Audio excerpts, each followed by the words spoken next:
Hello hello. तो जय हिंद दोस्तों, आपके अपने चैनल यस की हम स्टडी पर एक बार फिर से स्वागत है। बहुत ही महत्वपूर्ण वीडियो के साथ आपके सामने हाजिर हैं। यहाँ पर देखिए हम बात क्या करने वाले हैं, अच्छी तरीके से हम आपको समझाएंगे और बताने का प्रयास करेंगे मेरे प्यारे बच्चों। यहाँ पर देखिए कक्षा 12 भौतिक विज्ञान, किसकी कक्षा 12 भौतिक विज्ञान की बात करेंगे। चैप्टर 1 से लेकर 5 तक के जो मोस्ट इंपॉर्टेंट क्वेश्चन है मेरे प्यारे बच्चों, जो आपके एग्जाम में एग्जैक्टली आने वाले हैं, उन सभी क्वेश्चन की बात करेंगे। और जो क्वेश्चन यहाँ पर हम बताने वाले हैं 95% है कि यही प्रश्न आपको एग्जाम में देखने को मिलने वाले हैं। यहाँ पर देखिए, अगर जो भी स्टूडेंट्स हमारे साथ नए जुड़े हैं चैनल तुरंत सब्सक्राइब कर दें, लाइक कमेंट शेयर जरूर कर दें, साथ ही साथ बेल आइकन को भी दबा लें। ठीक है, तो बेल आइकन को जरूर दबाइएगा। ठीक है, ये जो घंटी आपको दिखेगी इस तरीके से, इसको जरूर दबा दीजिएगा। ठीक, और ध्यान दीजिएगा कि इसकी PDF, ठीक है, तो PDF इसकी आपको मिलेगी यस की एम स्टडी का जो ऑफिशियल टेलीग्राम चैनल है। ठीक है, वहाँ पर आपको इसकी PDF मिल जाएगी, तो वहाँ से आपको इसको PDF को डाउनलोड कर लेना। चलिए क्वेश्चन की ओर बढ़ते हैं। क्वेश्चन क्या है, बहुत ही इंपॉर्टेंट क्वेश्चन है आपके लिए, क्वेश्चन बहुत ही इंपॉर्टेंट है। ठीक है, वैद्युत फ्लक्स का मात्रक और विमीय सूत्र निगमित कीजिए। किसका? वैद्युत फ्लक्स का मात्रक और विमीय सूत्र निगमित कीजिए। तो यहाँ पर देखिए क्या हो जाएगा, ध्यान दीजिएगा। वैद्युत फ्लक्स फाई बराबर क्या होता है, ध्यान दीजिएगा क्या होता है, EA cos थीटा। क्या होता है? EA cos theta. ठीक है, क्या होता है? EA cos theta.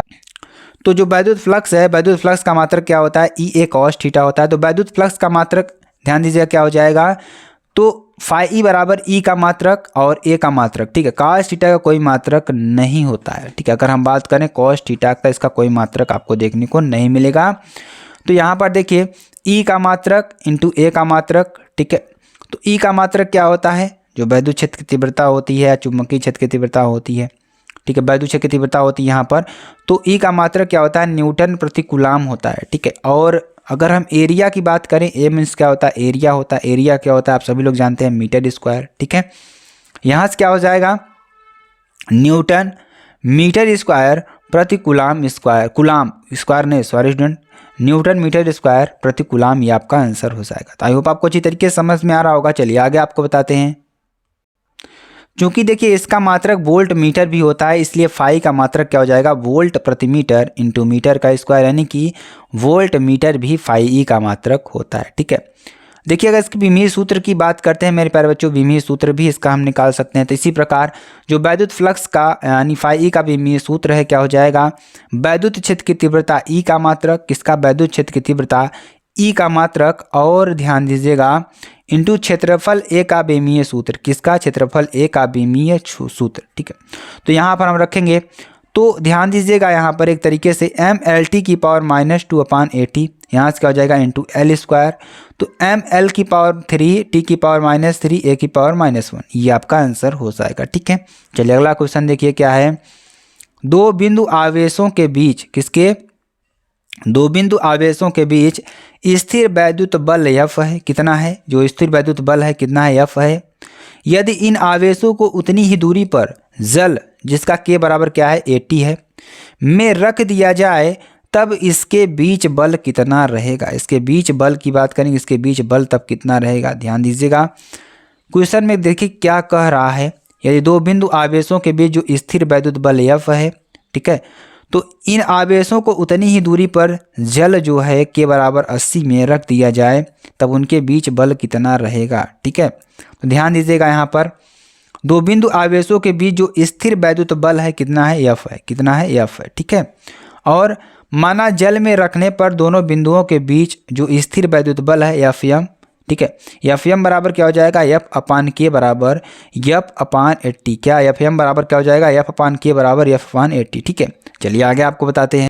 अगला क्वेश्चन देखिए क्या है, वेरी मोस्ट इंपॉर्टेंट, ये भी है, बहुत बार एग्जाम में आया हुआ प्रश्न है। ठीक है, संधारित्रों में परावैद्युत के उपयोग से, जो संधारित्र होते हैं, संधारित्रों में जो परावैद्युत के उपयोग होते हैं, उपयोग से धारिता क्यों बढ़ जाती है। ठीक है, अगर हम उसमें परावैद्युत का उपयोग कर देते हैं मेरे प्यारे बच्चों, तो उसकी धारिता क्यों बढ़ जाती है। किसी संधारित्र की प्लेटों के बीच, मान लीजिए कोई हमारा संधारित्र है, संधारित्र की प्लेटों के बीच यदि परावैद्युत पदार्थ भरने पर, क्या, परावैद्युत पदार्थ भरने पर इसकी धारिता पर क्या प्रभाव पड़ता है। ठीक है, तो चलिए यहाँ पर हम आपको बताते हैं। संधारित्रों की जो प्लेटों के बीच जो परावैद्युत पदार्थ भरने के, इसके अंदर प्लेटों के बीच उपस्थित वैद्युत क्षेत्र के विपरीत दिशा में, ध्यान दीजिएगा, जो संधारित्र की प्लेटों के बीच यदि परावैद्युत पदार्थ भरने से जानते हैं क्या होता है, इसके अंदर प्लेटों के बीच, जो इसके अंदर प्लेटों के बीच उपस्थित वैद्युत क्षेत्र के विपरीत दिशा में, जो वैद्युत क्षेत्र है उसके विपरीत दिशा में एक आंतरिक वैद्युत क्षेत्र उत्पन्न हो जाता है। क्या? एक आंतरिक वैद्युत क्षेत्र उत्पन्न हो जाता है जो इसकी सतह पर प्लेटों के विपरीत आवेश के प्रेरित होने से, इसके विपरीत क्या होता है, आवेशों के प्रेरित होने से उत्पन्न होता है। अतः प्लेटों के बीच जो विभवांतर है क्या हो जाता है, घट जाता है, जिसके परिणाम स्वरूप धारिता क्या होती है, बढ़ जाती है। ठीक है, तो ये चीज़ है, धारिता क्या होती है, बढ़ जाती है इसी कारण। ठीक है, चलिए आगे आपको बताते हैं अगले क्वेश्चन को। अगला क्वेश्चन देखिए, बहुत ही इंपॉर्टेंट है, भी है बहुत ही महत्वपूर्ण क्वेश्चन है आपके लिए। किसी वैद्युत परिपथ में, मान लीजिए कोई हमारा वैद्युत परिपथ है, किसी वैद्युत परिपथ में 2 एम्पीयर की धारा, मान लीजिए कोई 2 एम्पीयर की धारा है, 6 मिनट तक प्रवाहित करने पर, कितने, 6 मिनट तक प्रवाहित करने पर सेल द्वारा कितने 1200 जूल कार्य किया जाता है। कितना? 1200 जूल कार्य किया जाता है। तो सेल के वैद्युत वाहक बल की गणना कीजिए। ठीक है, मान लीजिए कोई हमारा वैद्युत परिपथ में 2 एम्पीयर की धारा 6 मिनट तक प्रवाहित करने पर, कितने मिनट तक, 6 मिनट तक प्रवाहित करने पर जो सेल द्वारा 1200 जूल कार्य किया जाता है, कितना, 1200 जूल कार्य किया जाता है। तो सेल के वैद्युत वाहक बल की गणना कीजिए। ठीक है, यहाँ पर देखिए जो हमारी प्रवाहित आवेश है कितना होता है, Q बराबर IT होता है। ठीक है, यहाँ अगर हम बात करें तो धारा का मान कितना दिया है, I बराबर 2 एम्पीयर। ठीक है, T बराबर कितना दे रखा है, 5 × 60, यानी कि अगर हम ध्यान दीजिए यहाँ पर 6 मिनट है तो 1 मिनट में 60 सेकंड होता है। ठीक है, तो 1 मिनट में 60 सेकंड होता है, तो 6 मिनट आपको दे रखा है, 6 का गुणा 60 में करेंगे। ठीक है, तो यहाँ से देखिए अगर हम 5 मिनट इसमें है, इसमें 6 मिनट दे रखा है, तो यहाँ पर भी हम 5 कर सकते हैं, कोई दिक्कत वाली बात नहीं है। ठीक है, तो यहाँ पर हम 5 से निकालते हैं। ठीक, तो यहाँ पर देखिए 5 मिनट दे रखा है, तो 5 का गुणा 60 में करते हैं तो 300 आएगा। ठीक है, तो यहाँ पर देखिए हमें I का मान मिल गया, Q का मान, T का मान मिल गया, तो यहाँ पर हम पुटअप कर देंगे। तो Q बराबर क्या होता है, IT होता है। तो I का मान कितना है, 2 × 3 है 2 है, और T का मान कितना है, 300। तो यहाँ से कितना हो जाएगा, 600 कूलाम, कितना हो जाएगा, 600 कूलाम हो जाएगा। ठीक है, तो वैद्युत वाहक बल E बराबर क्या हो जाएगा, W/Q। क्या? E बराबर क्या हो जाएगा, W/Q। यानी कि अगर इसको हम सॉल्व करना चाहेंगे मेरे प्यारे बच्चों, तो W का मान कितना है, अगर हम यहाँ पर निकालेंगे तो 1200 जूल दे रखा है, और Q का मान हमने अभी निकाला 600, तो यहाँ पर रख देंगे 600। ठीक है, और E बराबर कितना हो जाएगा, काटेंगे 6 दूनी 12, यानी कि 600 का गुणा 2 में करेंगे तो 1200 आएगा, 2 ऊपर आएगा आपका, E बराबर 2 वोल्ट आपका आंसर आ जाएगा। ठीक है, तो ये बहुत ही इंपॉर्टेंट प्रश्न था मेरे प्यारे बच्चों। चलिए आगे आपको बताते हैं अगले क्वेश्चन को। अगला क्वेश्चन देखिए क्या है, वेरी वेरी मोस्ट इंपॉर्टेंट है। कुछ आपको अति लघु बहुविकल्पी प्रश्नों की बात करेंगे, सॉरी बहुविकल्पी प्रश्नों की बात करेंगे। तो वैद्युत फ्लक्स का मात्रक, अभी आपको हमने पीछे ही बताया, वैद्युत फ्लक्स का मात्रक, अगर इसके आंसर की बात करें मेरे प्यारे बच्चों, तो अगर यहाँ पर इसके आंसर की बात करें वैद्युत फ्लक्स का मात्रक, हमने आपको बताया ना कि क्या होता है, वोल्ट मीटर। क्या होता है, वोल्ट मीटर। आपको हमने दोनों तरीके से बताया था।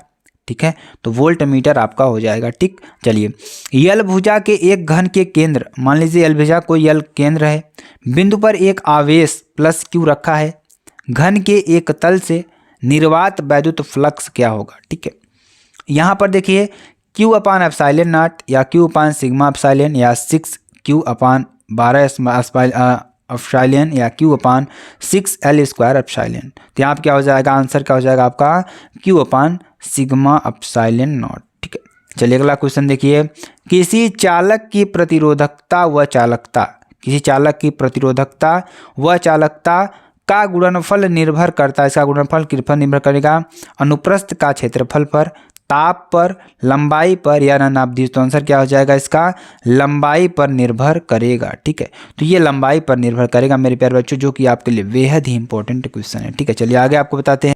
अगला क्वेश्चन देखिए, बहुत ही इंपॉर्टेंट, ये बहुत बार एग्जाम में आ चुका है प्रश्न आपके। ठीक है, क्वेश्चन क्या है, एक 100 वाट 220 वोल्ट बल्ब 110 वोल्ट की सप्लाई से जुड़ा है। ठीक है, क्या कर रहा है कि 100 वाट 220 वोल्ट का बल्ब है, 110 वोल्ट की सप्लाई से जुड़ा है। ठीक है, बल्ब के व्यय होने वाली शक्ति होगी, तो यहाँ पर 4 ऑप्शन आपको देखने को मिलेगा, 100 वाट 50 वाट, 25 वाट या 2 वाट। चलिए इसको सॉल्व करते हैं और आपको निकाल कर बताते हैं, ठीक है। यहाँ पर देखिए P बराबर कितना दे रखा है, 100 वाट दे रखा है, और V बराबर कितना दे रखा है, 220 वोल्ट। तो यहाँ से R बराबर क्या हो जाएगा, प्रतिरोध क्या हो जाएगा, V स्क्वायर अपान P, यानी कि 220 का स्क्वायर अपान 100। 100 का मान कितना, P का मान 100 है, ठीक है। क्या हो जाएगा, इसको सॉल्व करेंगे तो क्या देखिए क्या हो जाएगा, 484 ओम, ठीक है। अब इसी तरीके से देखिए R का मान हमें निकल गया तो क्या निकलेंगे, पावर निकालेंगे तो P बराबर V स्क्वायर अपान R हो जाएगा।